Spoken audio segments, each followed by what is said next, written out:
Ya, terima kasih untuk Anda yang masih bergabung bersama kami dan masih di Market Buzz dan bagaimana proyeksi untuk perdagangan hari ini. Saat ini kami sudah terhubung melalui via Zoom bersama dengan Bapak Gemma Kuyardi yang merupakan Presiden Direktur Astronaci Internasional. Kita akan langsung sapa saja Pak Gemma. Selamat pagi, apa kabar Pak? Selamat pagi Mas David, kabar luar biasa. Ya, terima kasih Pak Gemma sudah meluangkan waktu di IDX Channel. Pak Gemma, di minggu ini indeks harga saham gabungan untuk aktivitas perdagangan sudah memasuki hari keempat Pak Gemma di perdagangan Kamis ini.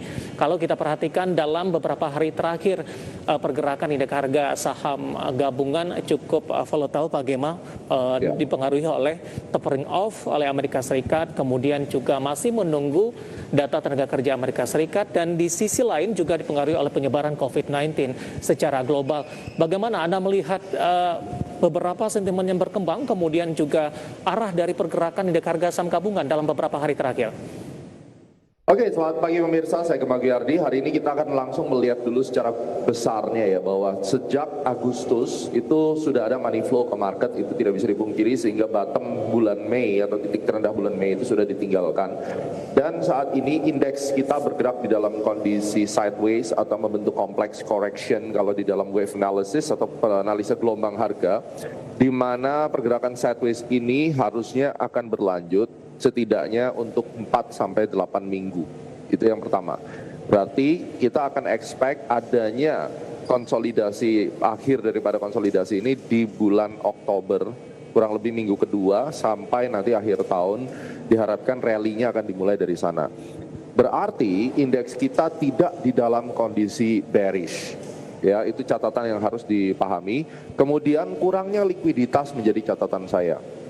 Pergerakan di IHSG tidak memiliki liquidity yang besar, artinya pergerakan harganya itu tidak sebanyak misalnya kalau kita lihat September tahun lalu. Berbeda sekali, karena memang September tahun lalu itu adalah masa recovery daripada kejatuhan COVID, terus kemudian di Oktobernya ada Omnibus Law, ada pemilihan presiden, ya itu menjadi satu katalis, dan terutama ada vaksin tahun lalu, itu cerita yang menjadi sebuah katalis kuat sekali. Tetapi di tahun ini sideways menguasai pasar, dan dengan adanya liquidity yang kurang ini harus menunggu pada saat nanti market movernya atau market maker yang saat ini memang memiliki kepentingan di bursa kita telah merasa cukup melakukan akumulasi, dan kemudian mereka akan kembali menaikkan harga-harga saham yang sekiranya menjadi pilihan mereka. Jadi kalau dikatakan apakah bear, tidak. Nah, untuk short termnya, dari sini kita harus lihat di dalam kondisi sideways seperti ini, strategi investment atau trading yang terbaik adalah satu, Anda melihat secara long term saham-saham yang bakal naik dari sisi intrinsic value-nya. Kemudian yang kedua, Anda harus benar-benar mencari support yang kuat baik sisi price maupun sisi time. Jadi time support, price support itu untuk IHSG kita hitung, dan kemudian untuk saham-saham yang lainnya kita beli waktu lagi melemah. That's the only reason untuk kita masuk. Sedangkan kita melihat Dow Jones serta Nasdaq, mereka semua tidak terkena dampak tapering yang begitu besar, karena kita tahu tapering itu 2013 Ben Bernanke memberikan surprise, tetapi di tahun 2021 ini harusnya tidak terlalu masif karena market sudah bersiap-siap, termasuk India, mereka sudah mempersiapkan, dan Indonesia pun, Bank Indonesia juga mempersiapkan strateginya, jadi harusnya tidak begitu masalah. Dan kalau kita lihat di rupiah sendiri sangat menguat ya, 14.200-an ya, dibandingkan beberapa minggu lalu masih di 14.500-an. So I think makro Indonesia pilihannya cuma dua sih, ngelihat utang itu yang pertama, jadi utang ini mungkin jadi concern. Kemudian kita ngelihat consumer spending dan consumer confidence yang drop nih angkanya ke 80. Ini menjadi salah satu pertanyaan, kenapa drop? Apakah PPKM? Mungkin saja PPKM gitu. Tetapi kalau kita perhatikan backbone consumer spending dan Indonesia, ini yang tidak boleh ditawar. Jadi kalau di Indonesia ini konsumernya drop dan daya beli masyarakat itu turun karena kemampuan mereka beli karena kesulitan ekonomi, ini yang akan menjadi bola salju di tahun depan.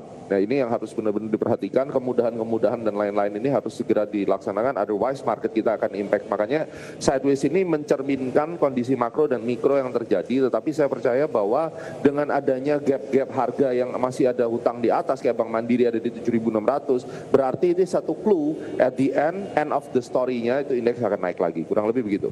Baik Pak Gemma, tadi Anda katakan indeks harga saham gabungan memang bergerak fluktuatif begitu, tapi di sisi lain tidak masuk ke dalam kategori bearish, artinya bullish begitu Pak? Kita masih dalam long term bullish yes, dan sekarang masih di dalam fase konsolidasi, artinya sideways jangka panjang ya. Jangka panjang nih kalau kita bicara panjang ya mungkin 6 bulan ke atas gitu, bahkan bisa sampai 1 tahun. Dan ini pun sudah saya sampaikan di tahun 2020 awal, kalau masih ingat di IDX channel juga saya sampaikan bahwa tahun 2021 adalah the bearish year, the sideways year, maaf. Jadi the sideways year itu adalah pergerakannya itu bergerak di dalam kondisi sideways hampir the whole year, dan 2022 baru mulai akan naik lagi. Itu vision saya di 2020, dan nampaknya memang diganjel di kuartal 3 nih. Dan kita harapkan nanti pada saat Sun moves in Capricorn 21 Desember sebelumnya, atau Thanksgiving 26-27 November, itu yang akan menjadi pemantik bahwa market kita akan lanjut ke atas. Pak Gema, dengan posisi indeks harga saham gabungan ditutup pada perdagangan kemarin di 6.090, tidak dalam kondisi bearish, tapi ada tidak Pak batasan titik support yang mungkin bisa diwaspadai Pak Gema? Kalau dia di bawah 5.700 dan terus turun itu bahaya. Itu kuncinya. Jadi angka 5700 ini menjadi sebuah gerbang akhir daripada konsolidasi, dan dia terus akan melemah ke bawah. Kalaupun dia tembus 5.700 tetapi minggu berikutnya dia kembali naik lagi, it's okay. Itu karakteristiknya. Tetapi begitu dia melewati area 5.700 dan titik keseimbangan market itu maunya adalah harga terus diperdagangkan di 5.700, ini gawat nih buat indeks kita. Itu bisa lanjut turun lagi sampai 5.200-an. Jadi kita lihat bersama. Kemungkinannya ada nggak? Selalu ada kemungkinan, di market nggak ada yang nggak mungkin, tetapi less likely atau sekitar 20% lah kejadiannya. Gitu. Meskipun dalam sisi range ini dari posisi penutupan perdagang kemarin 6.090 ke level 5.700 ini masih cukup lebar Pak Gema. Masih jauh, iya. Makanya kan kita persiapkan range yang benar gitu loh. Jangan hanya memberikan support-support yang kecil bikin masyarakat panik. Selama dia tidak tembus 5.700 udah tutup mata gitu aja. Karena memang di dalam sideways itu membuat orang banyak berpikir halusinasi, ketakutan. Karena 1 minggu ini bisa bullish, minggu depan merah semua marketnya kan gitu. Nah pemula-pemula atau investor yang tidak melihat cycle biasanya mereka akan berpikir bahwa aduh market kita tidak menentu. Memang di dalam kondisi sideways banyak orang yang akan stres. Tetapi kuartal 3 ini kan baru gerbang masuk kuartal 3. Mudah-mudahan nanti juga didukung dengan earnings report yang membaik. Ya, yang penting pemerintah segera merilis PPKM, jangan kepanjangan, karena ini kayaknya udah masuk ke consumer confidence number-nya udah turun, karena PPKM yang sebelumnya tidak mengganggu consumer spending dan confidence. Berarti ini ada satu masalah yang saya rasa pemerintah dan Menteri Keuangan mesti lihat baik-baik. Baik, Pak Gema, cukup menarik tadi Anda sebutkan dari sisi strategi berinvestasi di pasar saham, mengingat kondisi saat ini memperhatikan beberapa level support tertentu, kemudian waktu yang tepat untuk masuk. Tapi sebelum kita membahas dari titik support dan time to buy-nya Pak Gema, bagaimana kalau kita melihat dari sisi sektornya? Apakah ini tidak berpatokan kepada sisi sektornya untuk masuk kepada saham tertentu dan pada waktu tertentu, atau hanya lebih melihat kepada pergerakan dari sisi masing-masing sahamnya? Iya, kalau kita perhatikan sektor itu penting banget di market kita, dan batu bara itu tetap akan leading. Terus kemudian kita lihat manufaktur, rata-rata big caps dan banking, ya. Baru diikuti nanti dengan consumer. Sedangkan properti, konstruksi, ya hanya akan rebound atau recovery jangka pendek. Karena mungkin mereka udah kepukul banyak sekali ya, sehingga perusahaan kan harus mempersiapkan. Kita kan kurang lebih sekitar 3 bulan menjelang window dressing. Jadi dari sekarang mereka sudah harus merencanakan, kalaupun harga itu tidak ada yang pingin beli, harga turun terus, ya mereka mencoba untuk mungkin buyback dan akan mengembalikan, ya paling tidak naiklah 10%, 15% dari harga bottom yang kemarin.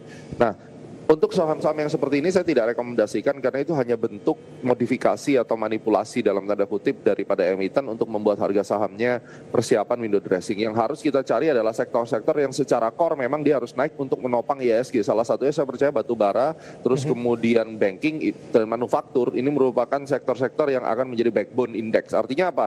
Ketika indeks itu harus naik secara cycle di akhir tahun ataupun di kuartal 3 tengah, maka harus ada pendukungnya gitu, dan pendukungnya outperformnya sektor yang saya sebut tadi. Ya, saya akan ulangi Pak Gema, ada beberapa sektor tadi, komoditas, batu bara, kemudian juga perbankan, kemudian juga sektor dari manufaktur. Sebelum dilanjutkan Pak Gema, untuk pre-opening, indeks harga saham gabungan ini sudah dibuka di zona hijau, menguat di 0,03%, 6.092,651. Sebelum kita membahas dari sisi saham dari masing-masing sektor yang Anda rekomendasikan, sinyal apa yang bisa kita cermati dengan pre-opening yang dibuka di zona hijau meskipun tipis Pak Gema di 0,03%, 6.092,651 di pagi ini? Ya, kalau kita perhatikan penurunan yang kemarin terjadi itu disebabkan oleh ada satu cycle ya, Mars opposition Neptune, itu yang kita percaya menyebabkan kejatuhan daripada indeks kemarin.